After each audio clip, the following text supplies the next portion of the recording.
Okay, I think this is a good start, because I really want to get my knight here. If pawn captures, my rook is brought to life.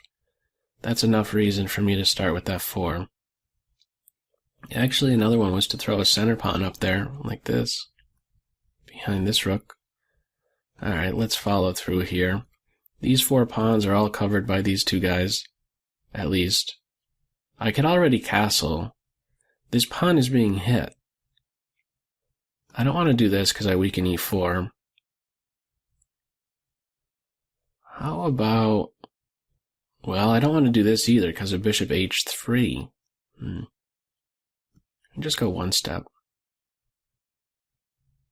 Let my bishop defend this pawn. This might be a tricky line. With g6, bishop takes pawn might be on. g6, bishop takes pawn, bishop takes, queen takes b2, and how would I defend this? Oh, I would just move the knight. And my rook is there to defend my bishop. I was thinking both of these minor pieces would be unprotected.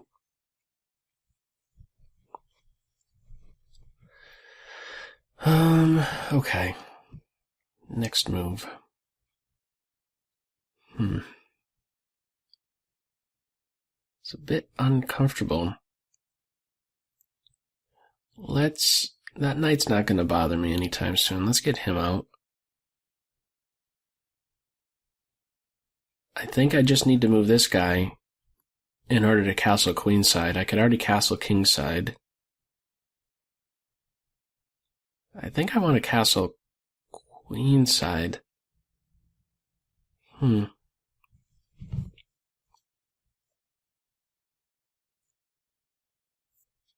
sure. Bishop d2, I don't want to obstruct my e-pawn. Bishop d2 to c3. If g6 is played, I'll have trouble getting him out. Let me go one step. Queenside castle next. Oh. Hang on, though. That's a bit annoying, to be honest. I'm gonna go one step.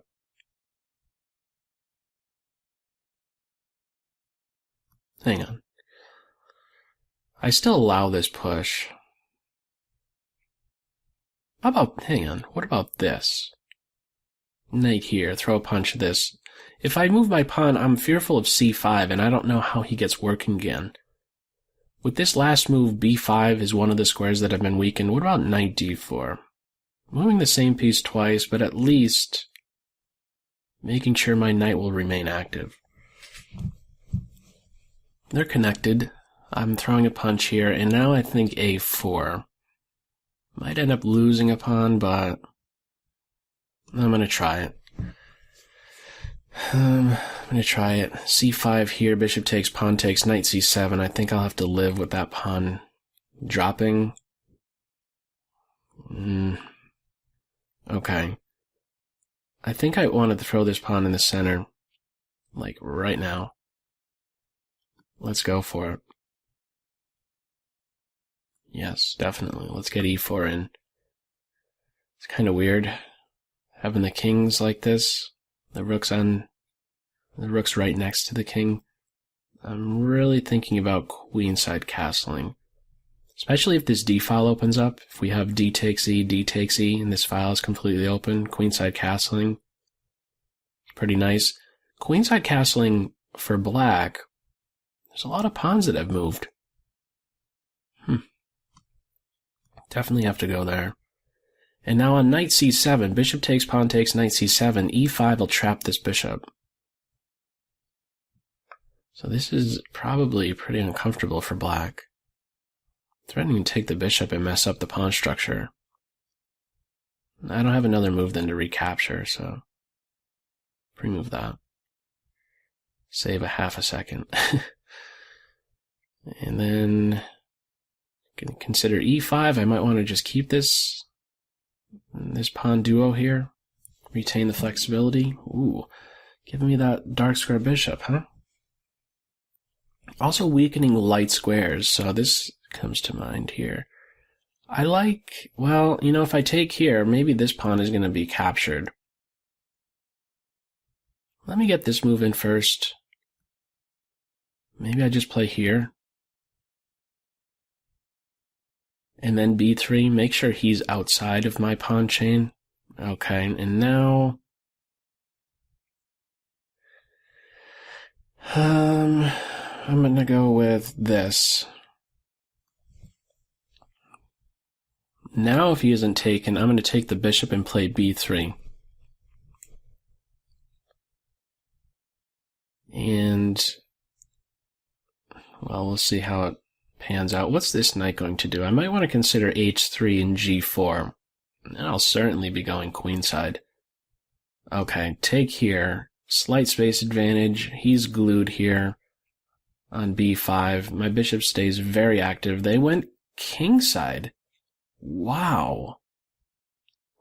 This is fairly locked over here, isn't it? I'm not going to commit just yet. Maybe I'll still go queenside.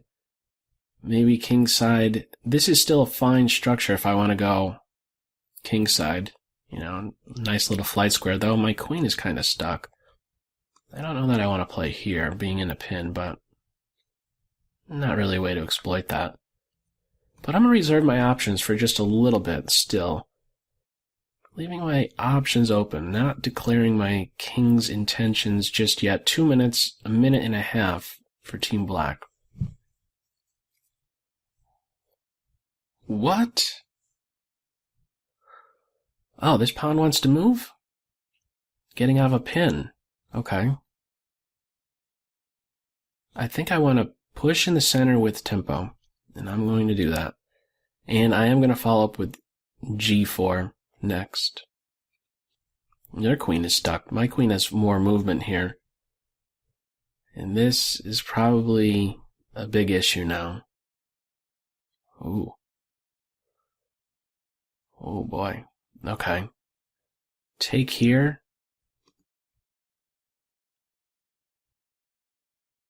Yeah, I really like damaging. With this structure, this bishop is kind of dead, isn't he? Knight here.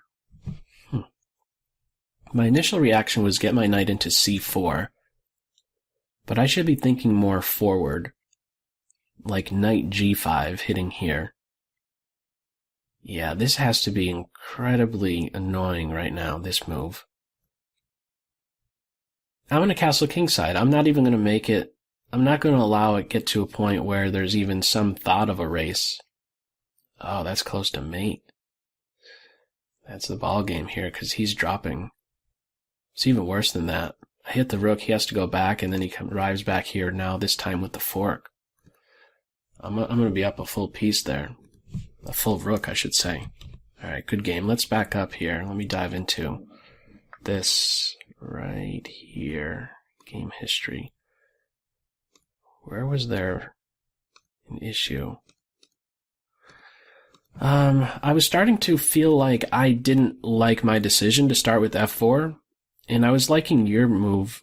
You know, I started to think that maybe I should have started out similar to how you did it with d5, because I think there was going to be a better way you could follow up, probably starting right here. You're supporting your center, but why, I wonder? Maybe one day you could get a little bit more out of your pawn. Maybe he wants to play 2 squares. Maybe he has more options and you should retain them. What about knight f6? That's maybe another one to consider. Okay. Knight h6. Trying to get into these squares. Not so sure about that, though.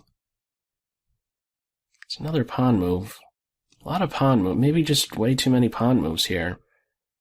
And a knight being sidelined, this is it's like, kind of view this as like a half-developing move. Yeah, he's off the back rank, but beyond that, not doing too much. I mean, he's serving the purpose of defending that pawn. Too many pawn moves, I think. If you are going to go with this light square pawn structure, maybe look to get him out. Maybe here. I like knight f6 here. Knight f6, maybe to get your knight here. And, yeah, maybe, where else is he gonna go? I mean, well, okay, in the game he went to c7. But maybe again you could do this move. Maybe knight to b6 immediately. Not sure. This is tough. Too many pawn moves, as it turned out in this one. You're kind of giving me some very valuable information if you're doing these advances, because I'm pretty sure you're not going to go in this direction. And I still have structures on both sides of the board that are quite good for my king. You know, they're a group of 2 pawns still on their home square, a group of 2. Whereas this is really your only safe side of the board. I don't know. Knight gets kicked. This feels like it's big trouble now. It's starting to become a bit overwhelming here in the center, having this pawn duo on 2 pawns on the 4th rank here. You have 2 pawns on the 4th rank.